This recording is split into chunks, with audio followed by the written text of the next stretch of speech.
उत्तर प्रदेश में कोरोना मरीजों को लेकर छुपम छुपाई का खेल चल रहा है। क्या गाजियाबाद, क्या लखनऊ, सब जगह हालात एक जैसे हैं। गाजियाबाद में लाशों की संख्या छुपाई जा रही है, तो लखनऊ राजधानी में जहां योगी आदित्यनाथ खुद विराजमान होते हैं, वहां टेंट और साटन लगाया जा रहा है कि लाशें लोगों को दिखाई न दें। ये हालात है उस प्रदेश के जहां डबल इंजन की सबसे महत्वाकांक्षी सरकार है और तमाम आंकड़ों और तमाम सर्वे में टॉप 10 में नंबर में भी आता है। इन तमाम सवालों पर क्या चल रहा है उत्तर प्रदेश में, क्या हालात है कोरोना को लेकर, अस्पतालों का क्या रवैया है, वह रेमेडी शिविर मिल रहा है कि नहीं मिल रहा है, क्या स्थिति है एक्चुअल। हम इस वक्त बातचीत के लिए हमारे साथ मेहमान के तौर पर राजीव ध्यानी है। राजीव ध्यानी इन दिनों चर्चा उनकी व्यंग बोलने वालों के तौर पर है। उनका एक कार्यक्रम है, आप सबने देखा होगा, प्रणाम वालेकुम।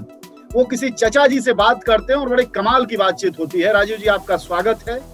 राजीव जी वैसे फुल टाइमर राजनीतिक कार्यकर्ता हैं इस दृष्टि से भी राजीव जी, और एक व्यंग लेखक बोलने वाले की भी दृष्टि से, व्यंगकार की दृष्टि से।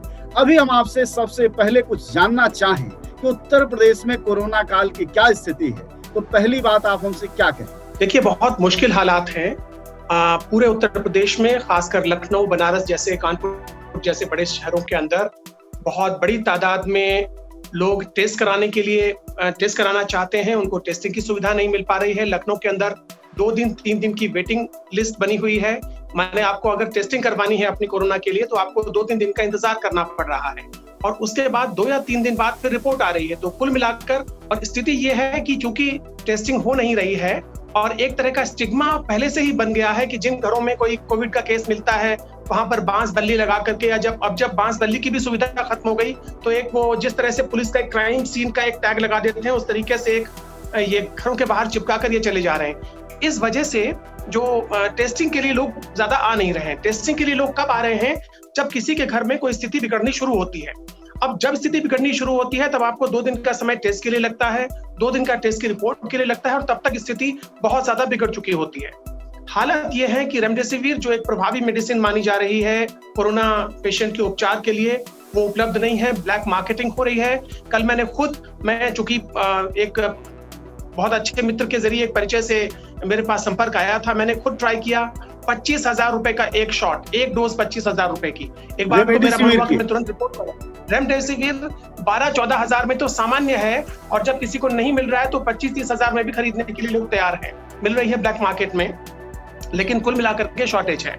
बहुत सारे सपोर्ट ग्रुप हैं, हमारे बहुत सारे साथी हैं, सपोर्ट ग्रुप बना करके मदद कर रहे हैं और चीजों को अवेलेबल कराने की कोशिश कर रहे हैं, लेकिन वो बहुत कुछ उससे होने वाला नहीं। हम जानते हैं कि चूंकि ये अब एक बहुत बड़े स्केल का मामला हो गया, अगर हम कुछ लोगों को दिलवा भी देंगे तो उनकी जगह पर दूसरे बहुत सारे लोग मरने वाले हैं रेमडेसिविर की कमी की वजह से। अच्छा राजीव जी, थोड़ा रुकते हैं। एक चीज, जैसे जांच को लेकर अगर 2-3 दिन की वेटिंग लिस्ट है और 2-3 दिन में रिपोर्ट आती है, यानी कुल 1 हफ्ते लगते हैं, यानी एक जांच की रिपोर्ट 1 हफ्ते में आएगी, एक जांच होगी। यानी राजधानी में अगर ये स्थिति है तो जिन शहरों को लेकर लॉकडाउन की बात कही कल हाई कोर्ट ने, जिसे मानने से इनकार कर दिया योगी आदित्यनाथ की सरकार ने, तो वहां तो स्थितियां और बुरी होंगी।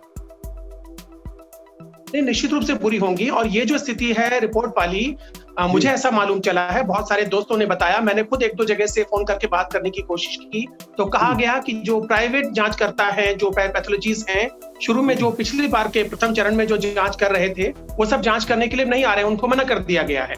और सरकारी अस्पतालों में भी, उदाहरण के लिए मेरे घर से 2 किलोमीटर दूर एक कम्युनिटी हेल्थ सेंटर है, सामुदायिक स्वास्थ्य केंद्र। पिछली बार तक वहां जांच हो रही थी। इस बार मेरे बगल में मेरे पड़ोसी बीमार पड़े, और वो जब अपनी जांच कराने लगातार 2 दिन गए तो उनसे कहा गया कि अभी जांच नहीं हो रही है, इस समय हमारी प्राथमिकता टीकाकरण को लेकर है। तो छोटे सेंटर्स पर, गवर्नमेंट के भी छोटे सेंटर्स पर बीच में कुछ समय के लिए बंद था।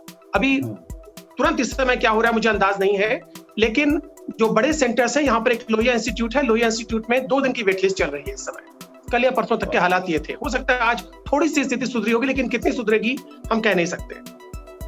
देखिए, गाजियाबाद में भी कल की खबर ये है, पहले हिंदुस्तान टाइम्स ने छापा, फिर आज सभी अखबारों ने छापा है कि वहां परसों तक वहां के डीएम ने माना था कि गाजियाबाद में सिर्फ कोरोना पेशेंट 2 की मौत हुई है, जबकि इलेक्ट्रिक सौदागरी में 20 लाशें जलाई गई, परसों 100 लाशें वैसे ही जलाई। तो क्या ये स्थिति लाश को छुपाने की, कोरोना मृतकों को भी छुपाने की, जांच की स्थिति जो आप कह रहे हैं उससे विभत्स स्थितियों की जानकारी हम लोगों को फीड में आ रही है। कई शहरों में जांच नहीं कराने दिया जा रहा है, लोगों को कहा जा रहा है कि सामान्य बुखार है और कहा जा रहा है अपने घरों में रहिए। हो सकता है कि गिनती, चूंकि योगी सरकार की आंकड़ोंबाजियों में गिनती बहुत है, हो सकता है उसको छुपाने का कोई तरीका है। तो क्या जो लाश के छुपम का तरीका यहाँ गाजियाबाद में दिखाई दे रहा है, क्या आपके यहाँ लखनऊ और आसपास के इलाकों में भी ऐसी बातें आ रही हैं, चूंकि आप राजनीतिक रूप से भी एक व्यापक क्षेत्र से जुड़े हैं? जी बिल्कुल, लखनऊ से तो देखिए आप लोगों ने दृश्य देखे होंगे कि जहां श्मशान घाट के पास की दीवारों को टीन से कवर करने की कोशिश कर रहे हैं, क्योंकि बहुत सारे कुछ फ्रीलांस जर्नलिस्ट थे, कुछ पत्रकार थे, वो जाकर के वहां फोटोग्राफ्स वगैरह लेकर के आए कि एक समय में जहां 4-5-6 लाशें मैक्सिमम जलती हुई दिखती थी, अब वहां पर 20 लाशें एक साथ में जलती हुई दिख रही हैं। उसके अलावा बहुत बड़ी भीड़ लगी हुई है। 3-4 दिन पहले की सूचना है कि 8 से 10 घंटे की वेटलिस्ट चल रही थी जो विद्युत शवदाह है वहां पर। तो यही अनुपात दूसरी जगह पर भी है, और बल्कि अब तो सुनने में ये आया है कि सरकार ने विद्युत शवदाह के अलावा भी कोविड के पेशेंट्स का जो दाह कर्म करने की परमिशन दे दी है, मतलब लकड़ी से भी उनका अंतिम संस्कार, दाह संस्कार किया जा सकता है। तो इससे स्थिति का अंदाज हम लगा सकते हैं। बहुत बुरे हालात हैं, और यहाँ तक कि सिलेंडर को लेकर के बहुत बड़ी समस्या है। कल सुना कि 4 लोग कालाबाजारी करते हुए सिलेंडर की गिरफ्तार किए गए हैं। देखिए, इसमें सरकारों का जो दोष है वो तो है ही है, लेकिन एक समाज के तौर पर भी हमारी जो जिम्मेदारी है उससे भी हम कहीं बच नहीं सकते, क्योंकि ये जो कालाबाजारी है, ठीक है सरकार के अपने दोष अपनी जगह पर है, लेकिन कालाबाजारी को लेकर के तो एक दूसरा ही दृश्य, ये नागरिक जो कर्तव्य है उनसे भी जुड़ा हुआ विषय है। लेकिन कुल मिलाकर सरकार तो अपने कर्तव्य में, अपनी जिम्मेदारी में पूरी तरह से नाकाम साबित हुई है। और इस नाकाम साबित होने के पीछे अगर आप थोड़ा सा पीछे की ओर चले जाएं, 1 साल पहले की स्थिति, मैं आपको याद दिलाऊं कि अभी आपने गौर किया होगा कि बीबीसी की एक रिपोर्ट आई थी जिसमें यह बताया गया था कि लॉकडाउन लगाने से पहले किसी भी विशेषज्ञ संस्था से, किसी भी राज्य की सरकारों से, अपने मंत्रिमंडलीय सहयोगियों तक से प्रधानमंत्री जी ने कुछ परामर्श नहीं किया था। जबकि हमारे देश के अंदर एक एपिडेमियोलॉजी नाम का एक मेडिकल साइंस की एक शाखा है, उसको आप हिंदी में महामारी विज्ञान भी कह सकते हैं, जो ये अध्ययन करता है कि महामारियां कैसे पनपती हैं, कैसे फैलती हैं, उनका इतिहास क्या है, उसके ट्रेंड्स क्या होते हैं। और देश के लगभग सभी मेडिकल कॉलेजेस में एपिडेमियोलॉजी की पढ़ाई होती है। मुझे पिछले वर्ष का एक इंटरव्यू याद आ रहा है, दी वायर में करण थापर साहब के साथ में एक रमणन लक्ष्मी नारायणन एक एक्सपर्ट हैं, centre for disease dynamics economics and policy, CDDEP, एक वॉशिंगटन और भारत में संस्था दोनों जगह पे साथ साथ काम करती है। उन्होंने 1 साल पहले का इंटरव्यू, आप देखिएगा, बड़ा वो इंटरेस्टिंग इंटरव्यू है। 1 साल पहले आज जो स्थितियां हो रही हैं उसका उन्होंने प्रेडिक्शन कर दिया था। उन्होंने कहा कि देश की कम से कम 60% आबादी इस वायरस की चपेट में आएगी। उन्होंने कहा था कि प्राइवेट हॉस्पिटल्स का अधिग्रहण करने से ही काम नहीं बनेगा, बल्कि आपको स्टेडियम तक को एक मेकशिफ्ट हॉस्पिटल के तौर पर कन्वर्ट करना पड़ेगा। ये सारी चीजें, तो इस तरह के एक्सपर्ट भी हमारे पास में हैं, लेकिन उन सबके एक्सपर्टीज की, उनके ज्ञान की, विशेषज्ञता की हमने कोई इस्तेमाल नहीं किया। तो ये स्थिति तो होनी थी। पूरे दुनिया भर में जब सेकेंड वेव, थर्ड वेव आ रही थी तो भारत में क्यों नहीं आनी थी, लेकिन उसके लिए हमारी तैयारी लगभग न के बराबर थी। बल्कि प्रधानमंत्री जी और सत्तारूढ़ पार्टी के तमाम लोग बड़े गर्व से कह रहे थे कि जिस तरीके से हमने कोरोना को डील किया है भारत में, ये दुनिया भर के लिए एक मॉडल है। तो ये तो बड़ी विचित्र स्थितियां हैं। बिल्कुल। अच्छा, एक चीज और भी देखिए, जैसे आपकी बात से जुड़ती हुई एक बात और निकल कर आती है कि इन स्थितियों के बावजूद मीडिया की जो भूमिका थी, अभी जब मैं पोस्टर देख रहा था, कई पत्रकारों ने शेयर किया, हम लोगों ने भी इस पर बातें कही, जिसमें कि जीत लिया शेर और हमने महामारी को खत्म कर दिया और 56 इंच का सीना और इस तरह का। तो जो सरकारों और सरकारी संस्थाओं, जो संचालित करने वाले अधिकारी थे, जो प्रशासन थे, उनको भ्रमित करने में मीडिया की भी एक भूमिका रही, जनता को भी भ्रमित करने में।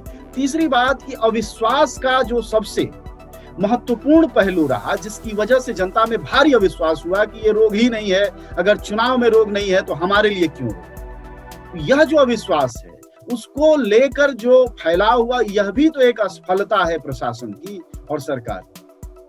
निश्चित रूप से है ये, और सरकार ने बल्कि सायास प्रयत्न पूर्वक ये किया है कि इस बीमारी को एक सामान्य जुकाम की तरह से घोषित किया जाए। आपको याद होगा कि पिछले साल मार्च के समय में भारत का स्वास्थ्य विभाग मानने को तैयार नहीं था।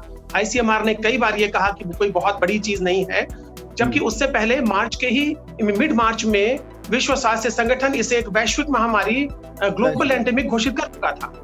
घोषित करने के बाद में भी हमने बहुत बड़े बड़े कार्यक्रम किए। 1 लाख की क्षमता वाले स्टेडियम में अहमदाबाद में हमने नमस्ते ट्रम्प का आयोजन किया। तो हम ये मैसेज सिर्फ ये नहीं कि हम नादानी की वजह से कर रहे थे, सरकार जानबूझकर भी, ये लगता है कि जानबूझकर भी इस तरह की कोशिशें कर रही थी ताकि लोगों के दिमाग में कोई डर न रहे, और उन्हें शायद उस समय लगता था कि एक लहर है और आकर के निकल जाएगी, बीमारी से कोई बहुत बड़ा नुकसान होने वाला नहीं है। जी। अभी जो स्थिति है लखनऊ में, तो ये बताएं कि जब एक्चुअल वैसे जिन चीजों की कीमत है, जैसे जांच को लेकर आपस में क्या बातचीत रही, क्या उसमें भी कालाबाजारी हो गया है, सिलेंडर में कालाबाजारी, क्या स्थितियां जो आपस की बातचीत है, आप चूंकि जनता से जुड़े हुए भी हैं, लोगों से बातचीत भी होती होगी, तो क्या जानकारी है? नहीं, जांच को लेकर के तो कालाबाजारी की घटनाएं बहुत नहीं आ रही हैं। शुरू में 900 रुपए, शायद 600-700 रुपए सरकार की ओर से घर जाकर के टेस्टिंग के लिए शुल्क तय किया था। वो शुरुआत में 800-900 रुपए के आसपास रहा है, उसमें कोई बहुत विशेष कुछ ये हुआ नहीं है। लेकिन ये जब से पिछले 15 दिनों में जब से स्थितियां बिगड़नी शुरू हुई, तब से घर में आने वालों की संख्या एकदम घट गई। बहुत गिने चुने लोग हैं जो घरों पर आकर के टेस्टिंग कर रहे हैं। अधिकांश जो प्राइवेट सर्विस प्रोवाइडर्स थे उनको शायद मना कर दिया गया है, या अपनी क्षमता से बहुत कम काम करने को कहा गया है। और उसके पीछे जो आपने कहा कि जिस तरह से आंकड़ा मैनेजमेंट करना है, उनको स्टैटिस्टिक्स को अपने काबू में रखना है। देखिए, प्रयास यहाँ पर महामारी को काबू करने का नहीं हो रहा है, आंकड़ों को काबू में रखने का हो रहा है। तो उसी के तहत ये सब हो रहा है, लेकिन कोई कालाबाजारी उसको लेकर के नहीं दिखी है। लेकिन हाँ, अस्पतालों को लेकर के बहुत बुरी स्थिति है। अभी हमारे एक मित्र हैं, उनके घर में किसी को जरूरत थी, तो कहा गया कि टेस्टिंग होने के बाद, कोविड पॉजिटिव नेगेटिव की जो भी टेस्टिंग होगी, सामान्य बीमारी थी उनको, शायद कोई लंग्स की, कहा गया कि कोविड की टेस्टिंग करने के बाद में भी आपको 1 लाख रुपए प्रति रात्रि का देना होगा, 1 लाख रुपए पर डे का। तो ये स्थिति है। प्रति रात्रि कैसे तय हो गया? मैंने प्रति रात्रि का क्या हिसाब है? मतलब कोई इलाज होगा उसका पैसा? हाँ, जी, उन्हें वो 24 घंटे का पैकेज शायद होगा, क्योंकि उन्हें मालूम है कितना ऑक्सीजन लगना है, बहुत ज्यादा कोई दवाएं है नहीं। और उसके अलावा अगर कोई बहुत ज्यादा कुछ खास दवाएं बाहर से मंगानी होगी तो वो तो अलग से होंगी। लेकिन ये सामान्य उपचार के लिए 1 लाख रुपए का उन्होंने शुरू में ही घोषणा कर दी। और ये कोई बहुत बड़ा हॉस्पिटल नहीं है, बड़ा एक सामान्य सा हॉस्पिटल है, जहां पर शायद आपको बहुत बेसिक सुविधाएं, बेसिक जांचें ही हो पाएंगी सिर्फ। तो कुल ले दे के आपदा में अवसर का जो नारा है उसको, आपदा में अवसर, मतलब जिंदगी जहन्नुम में जा रही है, लेकिन आपदा में अवसर हर आदमी ढूंढ ले रहा है। और हर बीमार, हर पीड़ित जो है, सबके लिए एक बाजार जैसी स्थिति हो गई। तो ठीक है राजीव जी, आप बातचीत के लिए बहुत धन्यवाद आपका।